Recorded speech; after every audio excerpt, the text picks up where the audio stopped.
प्रधानमंत्री जी के नेतृत्व में गरीब है, शोषित है, वंचित है, उनका सदैव कल्याण करने का काम किया है और इसलिए प्रधानमंत्री जी को मसीहा के रूप में देखता है।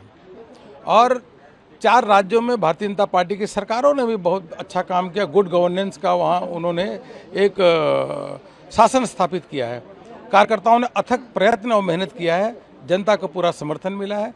हम अवश्य रूप से चारों राज्यों में भारतीय जनता पार्टी की सरकार बनाएंगे और पंजाब में पहली बार विचारधारा के आधार पे, मोदी सरकार की योजनाओं के आधार पे हर बूथ पे भारतीय जनता पार्टी पहुंचने की कोशिश की है, पहुंची है। धन्यवाद। देखिए, सबसे पहले तो ये कहने की ज़रूरत है कि पूरा जो इलेक्शन लड़ा जा रहा है इन 5 राज्यों में, उसका पर्सपेक्टिव क्या है, परिप्रेक्ष्य क्या है।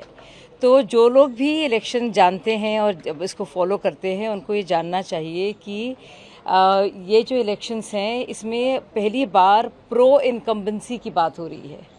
ये सोचने वाली बात है कि अगर हम लोग कह रहे हैं कि बीजेपी आगे है या पीछे है, तो ये वही बीजेपी है जो काबिज रही है, जो शासन में रही है, और ये अपने आप में या भूतपूर्व है, अनप्रेसिडेंटेड है कि ऐसा हो भी रहा है कि ना सिर्फ दौड़ में है बल्कि आगे है, और वो भी 3-4 राज्यों में, और जहाँ पे वो ऑलरेडी शासन में रही है।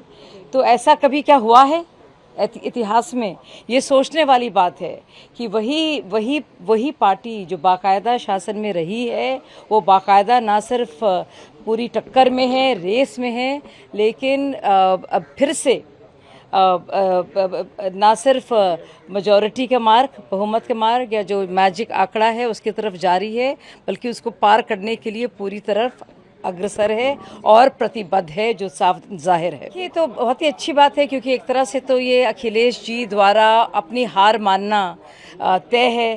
क्योंकि जैसे ही उन्होंने ईवीएम का रोना शुरू किया, विलाप मंडली शुरू हुई, तो वो साफ जाहिर है कि वो अपनी हार मान रहे हैं, और उनको लगा कि सारे के सारे पोल्स तो गलत नहीं हो सकते।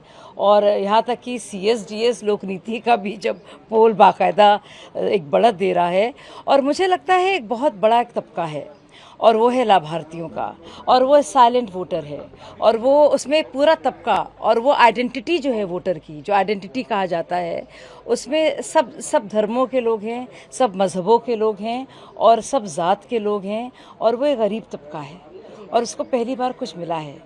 और मुझे लगता है ये वो तबका है, और ये सारी की सारी सोशल इंजीनियरिंग इन सारी पार्टियों की जो लगातार करती आ रही हैं, ये जो चेतना है जो जगी है गरीबों में, और ये पूरा तो अंत्योदय का जो पूरा एक एहसास है, तो ये जो जगह है लोगों में, ये उसकी जीत है। तो ये मुझे लगता नहीं है ये या भाजपा की जीत की इसको आप की तरफ इसको देखेंगे, बल्कि ये उन गरीब लोगों की जीत है। शुरुआती रुझान में पूरा जो संकेत जो आ रहा है, उसमें भारतीय जनता पार्टी चारों राज्यों में सरकार बनाने जा रही है, और एक अच्छे विपक्ष की तरह उभरती हुई नई पार्टी जो है वो पंजाब में भी दिख रही है।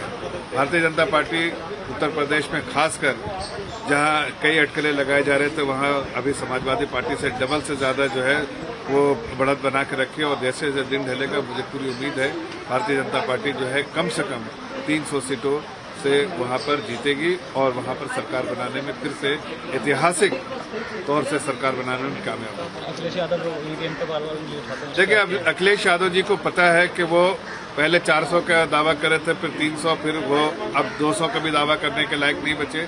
तो उन्होंने सोचा इससे अच्छा है कि लोगों को किसी और मुबालगे में डाल दो, गुमराह करने की कोशिश करो, और जो है पूरा अपनी जो नाकामयाबी का ठेकरा जो है वो फोड़ दो सीधे सीधे जो ईवीएम पे।